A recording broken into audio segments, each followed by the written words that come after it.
भी हम लोग के साथ हैं कोड़ाहरा नवबरार से प्रधान पद के प्रत्याशी राम बाबू राम जी।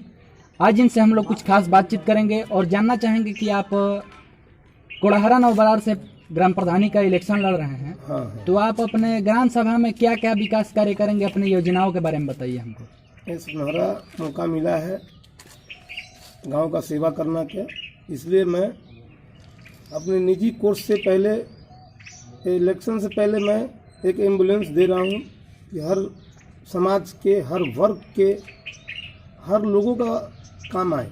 किसी का पर्सनल काम का एम्बुलेंस नहीं है, हमारे पूरा ग्राम पंचायत के लोगों ने इसका सुविधा उपलब्ध कर। भी कुछ दिन पहले ही आपके ग्राम पंचायत में एक बहुत ही बड़ा घटना घटा था, जो कि बिजली विभाग की लापरवाही बहुत बड़ी थी, सबका कलेजा दहल गया था। तो आप बिजली विभाग को लेकर आप अपने गांव में क्या क्या कार्य करेंगे, इस पे बताइए। मैं तो बोला, हम लोग उस दिन सुने बाहर थे, हमारे पूरा ग्राम पंचायत का पूरा विधानसभा में सभी दुखित थे, कहा कि हर किसी के बच्चे हैं, हमारे भी बच्चे हैं। हम लोग बहुत दुख थे इस पे। अगर जीतने के बाद प्रशासन को, अधिकारियों को, जहाँ तक हमको जाना हो कि सारे तार का रेपनिंग हो, नया तार हो, पुराना चेंज किया जाए, यही चेष्टा करेंगे जी। राम बाबू जी, आपसे हम लास्ट क्वेश्चन पूछना चाहेंगे कि आप इस ग्राम सभा से आप ग्राम प्रधान बन जाते हैं तो आपकी पहली प्राथमिकता क्या होगी, आप कौन सा कार्य करेंगे? पहली प्राथमिकता यही होगी, जो हमारे ग्राम में घटनाएं हो रही हैं, 2-3 घटना और एक बिजली घटना हुआ, हमने बिजली विभाग को, अधिकारियों को, जैसे भी हो, जहां तक जाना हो, इसको ठीक करेंगे।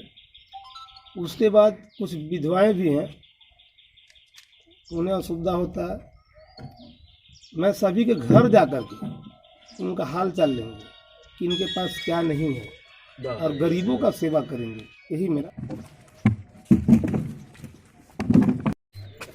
मेरा तो परिचय, शुभ नाम मेरा विद्यापति जी यादव पड़ेगा जी। और मैं कोड़ाहरा नवबरार का नागरिक हूँ जी। घर मेरा शंकर नगर पड़ता है और हम अब समाज सेवी से भी जुड़े हुए हैं, गरीब परिवारों के समाज के हित के लिए। आपके ग्राम पंचायत में जी राम बाबू यादव, राम यादव जी प्रधान पद के प्रत्याशी हैं जी।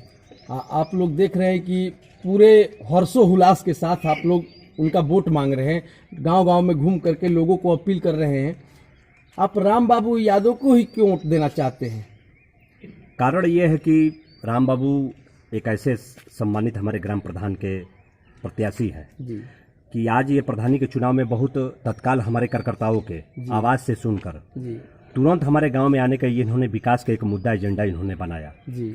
चाहे पद पर रहे या न रहे, इससे पहले भी इन्होंने कई शादियां हमारी बहू बेटियों के ग्राम पंचायतें में, चाहे गांव प्रधान ग्राम पंचायत को छोड़कर किसी अदर अपने बैरिया विधानसभा के अंदर में भी कहीं भी किसी का योगदान, अगर किसी जरूरतमंदों का जरूरत पड़ता है तो ये अपने निजी फंड से, निजी कोषाध्यक्ष से हर गरीबों को, मजलूमों को ये मदद देने के लिए तत्पर रहते हैं। क्या आप लोग को लगता है कि राम बाबू जी प्रधान हो जाएंगे तो गरीबों के साथ कंधा से कंधा मिला के चलेंगे? जरूर।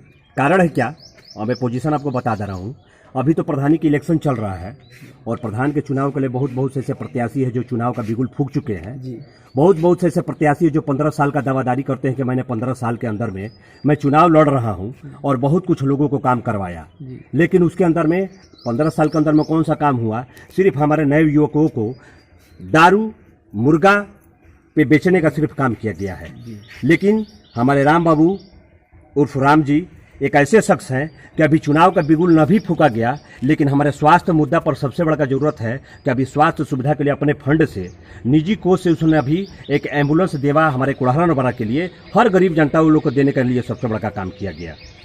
तो सबसे बड़ी प्राथमिकता ये बात नहीं है कि मैं चुनाव लड़ूंगा, हमारी उनसे आशा है और ये भी मैं रखता हूँ कि जितने भी हमारे सबसे बड़े गरीब परिवार के जो लोग हैं, जिनके भी घर नहीं है, अभी लोग कितने जीवन यापन, अपना झोपड़ी से अपना जीवन यापन कर रहे हैं। इन्होंने ऐसा भी दावा किया है, कई लोगों का हमारे गांव के अंदर में भी ऐसी स्थिति आई है कि जो अपने फंड से पैसा जितना भी हुआ, इन्होंने 5-6 झोपड़ी वाले लोगों को अपने फंड से पैसा भी दिया। हमने दिलवाने का भी काम किया कि भाई इनका झोपड़ी नहीं है, बेचारे रहने का, बैठने का जगह नहीं है, तो थोड़ा आप इनकी सेवा कीजिए। तो इनका जवाब इन्होंने यही कहा कि भाई कि हमारी प्राथमिकता सीधे गरीब पर रहेगी। तो जहाँ जहाँ मैंने इनको व्यवस्था मैंने देख रहा हूँ या बैरिया विधानसभा के अंदर में कहीं भी किसी जरूरतमंद से आप चाहिएगा, आप मीडिया पुरस्कार हैं, मैं आप लोग भी सबसे बड़ा मैं धन्यवाद देना चाहता हूं कि आप लोग भी बहुत सराहनीय काम है कि आप लोग जो काम कर रहे हैं और हमारे राम बाबू यादव के लिए जो हमारी मीडिया का रूबरू काम हो रही है, इसके लिए मैं बहुत बहुत आभार भी प्रकट करता हूं। अपने कोढ़ारा नुमार समस्त जनतावासियों के लिए मैं आभार प्रकट करता हूं कि चुनाव रहे या न रहे, लेकिन राम यादव एक ऐसे शख्स हैं कि पद की गरिमा को लिए ये चुनाव नहीं लड़ रहे हैं। हमारे कोढ़ारा नुमार के हर बड़े बुजुर्ग माताओं और बहनों और सम्मानित व्यक्तियों के लिए हमारी चुनाव है, इसलिए हम इनको चाह रख रहे हैं कि ऐसे व्यक्तियों को आना एकदम बहुत जरूरी है, क्योंकि चुनाव बहुत कम समय का है और बहुत कम समय में इन्होंने आया, क्योंकि बोले ये बोल रहे हैं सीधे कि हमारी कार्यकर्ता तो आप लोग हैं, आप जैसा निर्देश दीजिएगा तो हम आप लोग करेंगे। तो नवयुवक लड़के हैं, हमारे बड़े बुजुर्ग का देश है, सबका सम्मान है, आशीर्वाद है। अगर हमारी जनता, अगर हमारा समाज अगर सहयोग मिलेगा तो अब की बार इस चुनाव में विजय का तिलक हमारे राम बाबू यादव का ही लगेगा। जी।